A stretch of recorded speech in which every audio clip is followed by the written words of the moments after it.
Good morning, Knicks Nation. Happy Monday to you. I hope you're all safe. I hope you had a great weekend, and I hope you're healthy. And if you're sick, I hope you get better quickly. Today, I'm going to discuss Josh Green from the University of Arizona. But before I do, I want to go over a couple of things as we actually had done videos on this before. But what I'm learning is that if I do videos on information about things that are coming too soon, people forget and they come back with the same, they get caught up in the same brainwashing, is what I like to call it. We talked a few months ago about the Knicks bringing a change of culture. And a change of culture would include doing things differently than the Knicks have been doing over the last 20 years. Okay?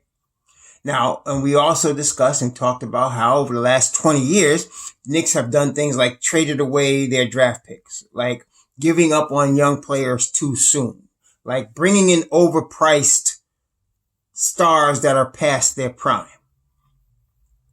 Knicks have a long history of doing that. Obviously, it's been unsuccessful because of our record. One thing Bill Parcells, former coach of the Giants, used to say is you are what your record says you are. Okay? And I find that to be true. We are what our record says are, and our record says we stink. And so the way of doing things over the last 20 years has caused us in part to stink. Now, a change in culture, which would mean that just based on the principles, we're not going to be doing that anymore. We're not going to be trading away our draft picks. We're not going to be giving up on young players before we've developed them or even not developed them. And we're not going to be adding to our team overpriced stars that are past their prime. Okay? That's a change in culture. And there's been a lot of rumors coming out of the media, not necessarily from the Knicks, but from the media, about various things. For example, just yesterday, and maybe even this morning, I was looking at website, and on the website, they had several articles. The Knicks are definitely choosing X player. The Knicks need or will want this player. Or the Knicks, and they named about 5. I mean, when you look over the last few months, I think the Knicks have been connected with pretty much every free agent and pretty much every draft person player that's listed in the top 30 of the draft. Okay? And of course, the Knicks aren't going to choose all of these players. Maybe not any of them. So then we talked about, I did a video on what we can expect from Tom Thibodeau based on his history. Never mind what a person says. Really, it's what does a person do? Yeah. Like in the movie Forrest Gump, Forrest Gump's mother told her, stupid is as stupid does, right?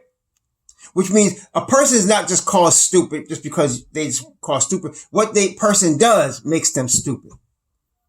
So the Knicks have been stupid over the last 20 years. And it would be stupid or even insane to do the same things that we've always done. Tom Thibodeau has a record that anybody can see. I mean, you could look on various sites and you can see his coaching record. You can see the lineups he used. You can see the players he started, players that he's played heavy minutes to. You can see all of that.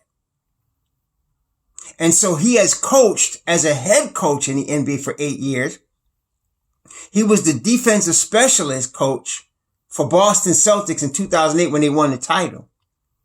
And of course, he was a Knicks assistant as well. So he has a long record. And so we talked about what can we expect. Well, and a lot of you guys argue with me. What are you arguing with a record? It's silly. I think some people just need to be miserable, so they just have to argue with somebody just because. I'm not like that. I don't like to waste energy and time arguing because we have a limited amount of heartbeats and breaths on this planet, and I don't like to waste them. But Tom Thibodeau has a record. And his record says he doesn't start rookies. He doesn't start rookies. The one rookie he started in the 8 years, I think, was Josh Okogie. And they did that because Josh Okogie played heavy defense. Tom Thibodeau's a defensive coach. So what can we expect? Heavy defense. What can we expect? If he's drafting a rookie and the rookie is not ready on the defensive end, he's not going to play. He's going to develop. I think we could, most people, let me not say everybody, but a lot of people can agree that Jimmy Butler plays good defense. Jimmy Butler played in the first year under Tom Thibodeau 8 minutes a game. Then the second year, 16 minutes a game. Then his third year, 38 minutes a game. Tom Thibodeau develops his players. So we can expect that. Okay? So based on history, we can expect certain things. So with the Knicks' new front office, Kenny Payne developed big men at Kentucky. Walt Perrin was part of the development of players at Utah, as was Johnny Bryant. What can we expect? Development of players. Big men with Kenny Payne, front court guys. And then in general, guards, all players with Walt Perrin and Johnny Bryant. We don't know what to expect from Leon Rose because he's never been in this position as president of basketball operations. But what we do know about Leon Rose is that he's a well-known and well-respected agent. So he is connected with a lot of players. He has respect of a lot of players. How that works for the Knicks, we don't know yet. People are definitely guessing. But we don't know yet. I think every time Mark Berman writes an article, somebody was related to somebody from 20 years ago about somebody, and that's why they come into the Knicks. These are the stupidest arguments I've ever heard in my life. I know people choose teams sometimes based on personal relationships, but let's not overplay that, all right? It's a little crazy. But that's what we can expect. We still, actually, as far as I know, I don't know everything about Scott Perry yet. He's like a ninja because he has made some good picks and some bad picks. He has made some bad trades. He's done some things both sides. Like he drafted Oladipo in Orlando, then traded him. And Oladipo later became an all-star. Okay. He drafted, Elfrid Payton, who basically wasted another year of Frank's development. I'm not saying Elfrid Payton was a bad player, but we could have developed Frank during this past year, especially when he won 21 games. Okay. So he's hit some and he's missed some. So we don't know what to expect, but it's good that he's working with a group of smart people. That's always a positive. So with that in mind, and again, Thibodeau has never, in the 8 years as head coach, started a point guard as a rookie. He has never done that. I thought maybe there might be an exception if he was to get Tyrese Halliburton because of Halliburton's high IQ. But even that's not guaranteed. He has never done that. And then based on recently, we've seen the Knicks are interested in Michael Kidd-Gilchrist. The Knicks are interested in Holiday, Justin Holiday. These are role players, definitely. And I think that indicates to us if they're going to get those type of players that are not high level role players, but are just basic role players, it indicates to me that they're going to play, the kids that we have that are still developing that we've been having for 3 or 4 years now. They're going to play them heavy minutes to see what they have this year. It appears to me. Then again, if Shams, if Ian Begley, okay, or if Wojnarowski says something, I pay attention to that. And Wojnarowski said he does not expect, listen carefully, Wojnarowski said he does not expect the Knicks to go after stars this offseason. He expects them to build the traditional way through the draft and development. Pay attention to that. Okay? So all of this talk about, selling all our assets to go get one old guy or Chris Paul or Victor. No. I believe they're going to play these kids, play them heavy. Whether the kids get hurt, it's on them. Whatever. Or they sink or they swim. I think that's what's going to happen this year. Okay, you're going to see, because like I said, Mitch is getting his 3rd year, Kevin in his 3rd year, Frank his 4th year, Dennis Smith Jr. his 4th year. I think you're going to see them play these kids. Now, the odd man that's bothering me is Dot. We did a video about the forgotten man, Dot. I don't understand why they would go after Justin Holiday when they got Dot. Play the same position. And I like Dot just as well. He's not as much of a veteran. He's not as old as Holiday, but I mean, he costs less.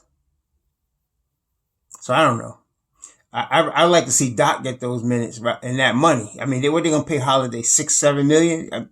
Let's pay Doc that money and then let's let him play.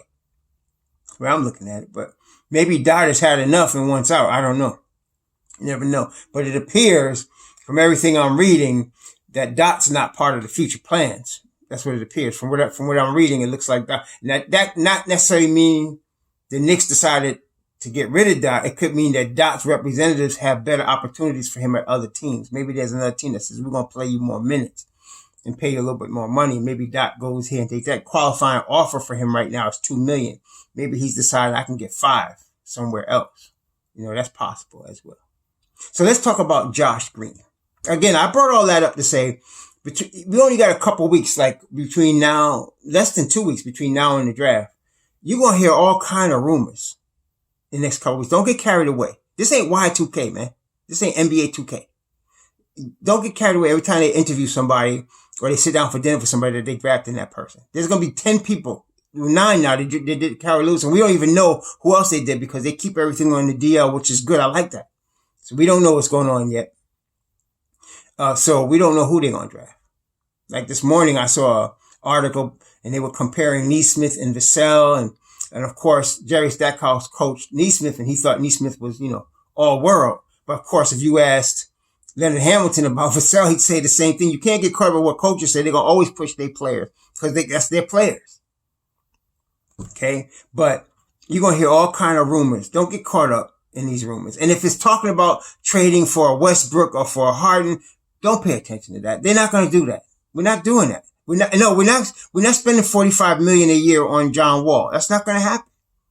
Okay. Now he's going to get veterans, but that's why you're hearing stuff like a Justin Holiday or a Michael Kidd Gilchrist. These are cheaper veterans.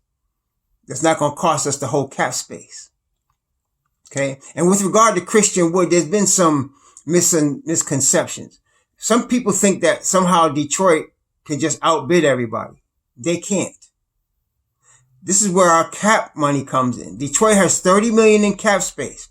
With regard to Christian Wood, just one more thing before we go into Josh Green.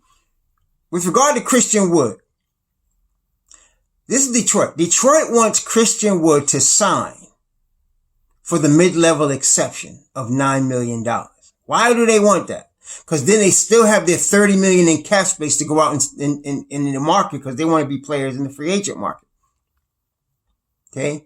So if they sign Christian Wood for something that's not the mid-level exception, it's going to eat into their cap space. And that's why they're hoping he just takes $10 million. Because that still leaves him $20 million. They really that's why they put the word out. They want he's going to only get $9 million on the open market. Because that's the mid-level exception. The Knicks has $45 million in cap space. If we decided to pay Christian Wood $14 million a year, we'd still have $21 million in cap, we'd still have $31 million in cap space. Even if we paid Christian Wood and outbid Detroit, which we could do. Because for them to match that, they'd use half their cap space. That's how you weaponize cap space, by the way, against other teams. See? And we could put Christian Wood on a short-term deal. It could be a 2-year deal. Y'all seem to think 2 years is the eternity. No, you could get a 2-year deal or a 3-year with a third team option on the 3rd year, like with Julius Randle. You could do that. But what I'm saying is we got the cap space to overpower Detroit if we wanted Christian Wood. That's my point. If we really wanted him, we could get him. And we could stop them from getting him. And he's on their team. The only thing the early bird rights does, they got early bird rights on Christian Wood. The only thing that means is that they can go over the cap to sign him. Now, they're not going to do that.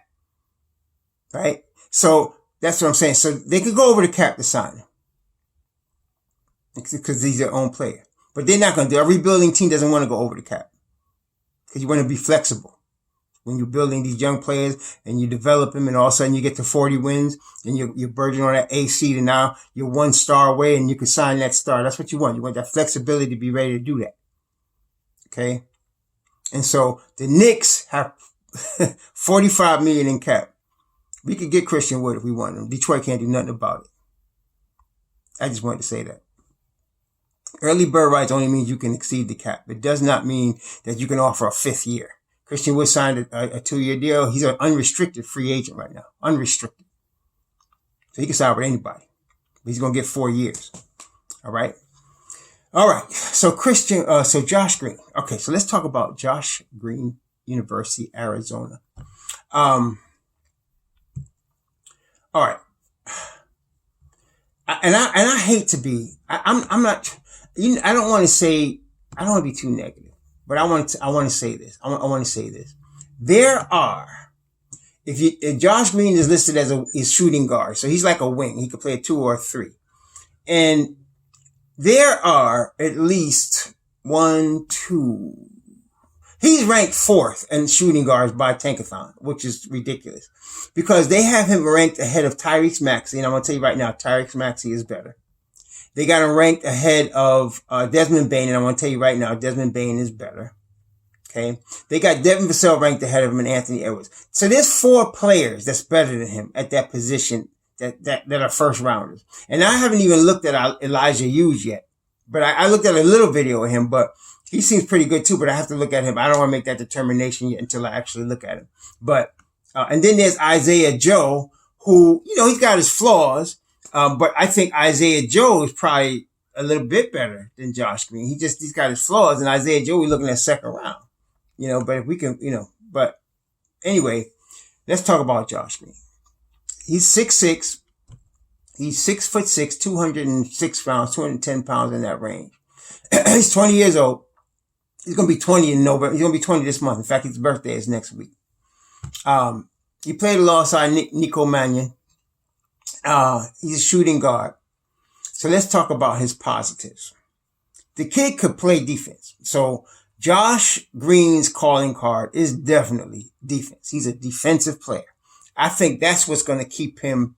That's what's getting him into the NBA. Remember I said this, always a calling card that a player has to bring. Something that stands out that causes NBA teams to say, oh, this guy's really good in this area. Let's look at him. Well, with Josh Green, it's defense. And as you all know, along with shooting, defense is one of the things that every NBA team wants. Tremendous defensive players. This kid's footwork is really good on defense. He's got a good IQ as well. So he's not a dummy. He plays the game smart. He moves well. He anticipates well. He's good in team defense and his individual defense. He's a very good defender. By the way, he's from Australia. That doesn't really mean anything. I mean, player's a player, right? But he's from Australia. And he came here to go to Arizona, University of Arizona. First he went to IMG Academy, then the University of Arizona. Now, Tankathon got him going 19th to Brooklyn. I don't know. I'm talking about the Knicks. I wouldn't draft him. I'll tell you why. Even though he plays really good defense, and he plays really good defense. He's got some really strong weaknesses. His handle is bad. He doesn't handle the ball well. And he understands that because you can see when he plays, if he doesn't, and he's smart. Like I said, when he gets the ball, if he doesn't immediately take a dribble and move somewhere, he's giving the rock up. And I like that. He's good in that way. But his athleticism is not what you think it is. I saw some videos of him dunking at IMG Academy, and it looked like he's not when he played in games at University of Arizona, his athleticism did not stand out.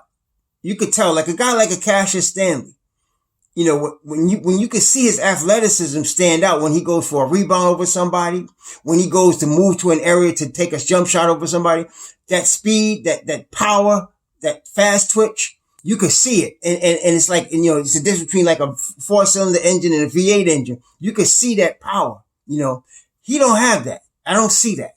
He's got a 6'10" wingspan, and it's weird because he plays great defense, but that's because of his footwork more than his wingspan. I mean, his footwork is really good, Josh Green. But see, like a Devin Vassell, both of them are measured to be 6'10" in wingspan. But when you see Devin Vassell play defense, it almost appears that he has a 7-foot wingspan because of the way he uses his length, as well as his footwork. Whereas with Josh Green, it doesn't appear like if you didn't tell me he had a 6'10" wingspan, I wouldn't believe that he had one because it just looks like he doesn't, I don't know, it doesn't appear like he uses that length as well. So his handle is weak. He doesn't have explosive, and he's not a consistent shooter. Now, he shot 36% from 3, but he was only taking, he was taking how many? He was taking 3-pointers a game. Okay? He's taking 3 a game. His field goal percentage is 42, which is very inefficient. Very inefficient. He took 10 shots a game. He shoots well from the line, which you would expect a guy, very fundamentally sound guy to do, 78%. But he's playing in college level. And like, for example, again, Devin Vassell shot 42% from 3 and shot 4.4 3-pointers a game. This guy shot 2.8 and he wasn't shooting. And I watched him. He's got a weird way of setting his feet when he takes his 3-point shot. Like it's almost like he's pigeon-toed when he takes his shot. And, it needs a lot of work. So he's not, even though he could be a good defender, and I don't mean great, I mean good. And the reason I say good, even though his technique is perfect, I don't think he has the athleticism. When you look like Isaac Okoro's athleticism and you look at Josh Green's, you see it. It's completely different. Isaac Okoro is explosive. When he moves, it's like boom. Josh Green don't have that. He just doesn't have that. So he would need to improve his athleticism, his ball handling, and his shooting. Now, all of this is possible. He can improve in all of these areas. But why would you pick a kid like this when you got other players that don't need these drastic improvements? You can get a Devin Vassell. You can get Desmond Bane. You could get Isaac Okoro. Why would you mess around with somebody that needs all of this work when you could deal with somebody that's already got this stuff down and just needs slight work in other areas?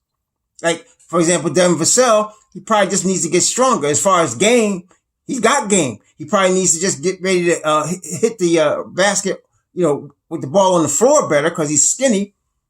But that's it. This kid, he can't dribble that well. He's as far as rebounding, he's all right. He's all right. Defensively, he's good. Athletically, he's all right compared to his peers. Not great, all right. Okay, so I wouldn't take him. I wouldn't. Not with what's out there. I'm comparing him to what's out there already. Like I said, you got Anthony Edwards, Devin Vassell, you got Desmond Bane, even Aaron Nesmith. Aaron Nesmith's got more athleticism than this kid. He's got more of a talent level to start with, and we know Aaron Nesmith can shoot, right?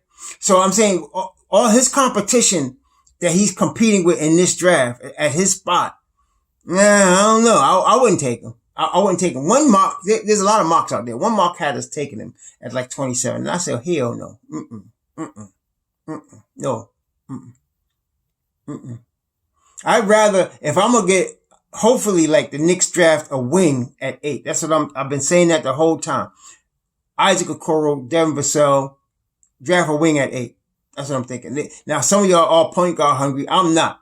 But if y'all wanted a point guard, wait, Killian Hayes, Tyrese Halliburton. I like them too. Okay? I don't want Kyrie Lewis at 8. That's too high for him. He's going to need a couple of years development. But I'm thinking they draft a wing at 8. Okay? With the exception being Obi Toppin. Draft a wing at 8 and then go ahead and get a point guard or a shooter, more shooters later. So in my world, I'm saying Isaac Okoro or Devin Vassell at 8, especially, I like Vassell number 1. So Devin Vassell at 8. I love Patrick Williams. If we could get another pick and get him, I want him too. But if not, I want a shooter after that, which is why we're talking about Desmond Bane, Malachi Flynn, Tyrell Terry. We're talking about Nesmith also. We're talking about shooters after that, right? And then in the second round, you could get a solid backup to Mitch. We talked about Xavier Tillman the last video we did. I like Xavier Tillman.